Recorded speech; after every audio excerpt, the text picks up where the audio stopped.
wabarakatuh. Nama saya Yulia Priyanti, NIM 200305050. Jadi di sini saya akan menyampaikan sebuah materi dengan tema ilmu dakwah, tetapi saya mengambil judul yang lebih spesifik, yaitu tips berdakwah di era digital.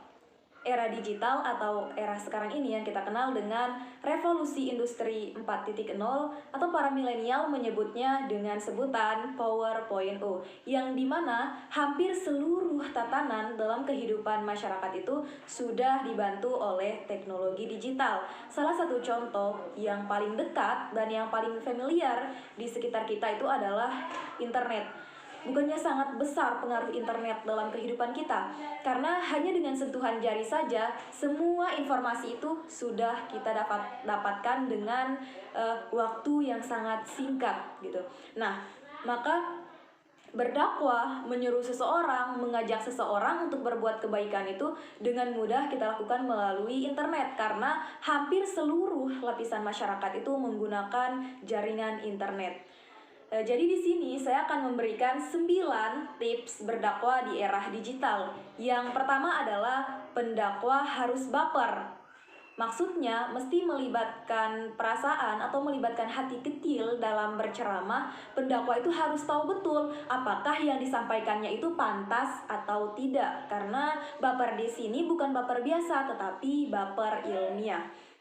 Untuk mencapai baper ilmiah ini, maka pendakwah itu harus banyak-banyak membaca berbagai penelitian, membaca buku-buku sejarah, mulai dari sejarah Indonesia ataupun dunia.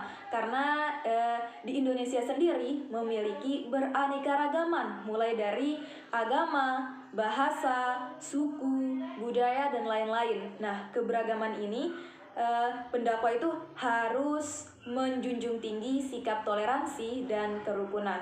Lalu yang kedua adalah memakan konten dari banyak sumber. Karena pendakwah itu harus memiliki banyak referensi yang kredibel agar mempermudah dan dapat dijadikan bahan pertimbangan nantinya. Lalu yang ketiga di sini adalah pendakwah harus memiliki akun resmi, dan semua akun sosial medianya itu harus memiliki nama yang sama agar mempermudah audiens untuk mencarinya. Misalnya ada potongan video atau trailer yang dipost di Instagram atau Facebook, maka nanti dengan mudah audiens itu akan mencarinya di YouTube dengan nama yang sama dan mudah diingat. Lalu yang keempat adalah pendakwah jangan sekali-kali melibatkan politik, baik itu politik dalam negeri ataupun politik luar negeri, karena pendakwah itu harus mengutamakan kepentingan nasional di atas kepentingan golongan, apalagi pribadi. Lalu yang kelima, dalam era digital ini, dakwah itu sangat membutuhkan kerja tim, di mana pendakwah seperti frontman dan di belakangnya itu ada leadbank, tim teknis, dan lain-lain. Karena tim ini dalam memproduksi konten itu harus berdasarkan riset dan penyebarannya itu sesuai dengan target. Misalnya di media sosial ada 3 intinya. Yang pertama adalah produksi, lalu yang kedua distribusi, dan yang ketiga adalah interaksi, di mana interaksi ini harus adanya hubungan timbal balik antara pendakwah dan audiens. Lalu yang keenam di sini adalah pendakwah harus jujur terkait dengan latar belakang pendidikannya dan ilmu pengetahuan yang dimilikinya, serta pendakwah ini harus memberikan atau merekomendasikan buku-buku atau kitab-kitab yang harus dibaca oleh audiensnya.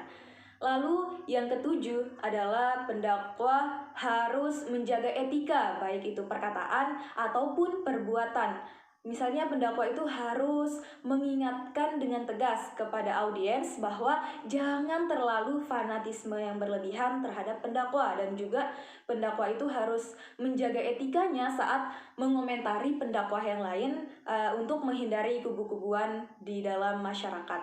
Lalu yang kedelapan adalah ada masanya pendakwah itu harus puasa ceramah. Mengapa? Karena waktu kosong ini tuh akan digunakan untuk memperdalam ilmu agama, karena pendakwah itu harus memahami betul bahasa Arab, kitab suci Al-Quran dan ilmu-ilmu hadis.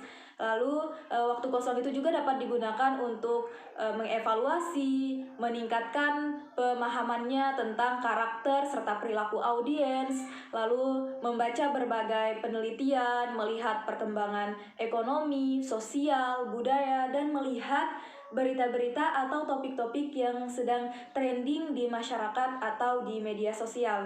Lalu yang terakhir ada tips yang kesembilan adalah pendakwa itu harus memperhatikan undang-undang tentang penyiaran dan pers serta peraturan mengenai penggunaan setiap media sosial. Nah, mungkin hanya 9 tips ini yang dapat saya berikan. Semoga semua yang saya sampaikan dapat bermanfaat bagi kita. Lebih kurangnya saya mohon maaf. Wabillahi taufiq wal hidayah. Wassalamualaikum warahmatullahi wabarakatuh.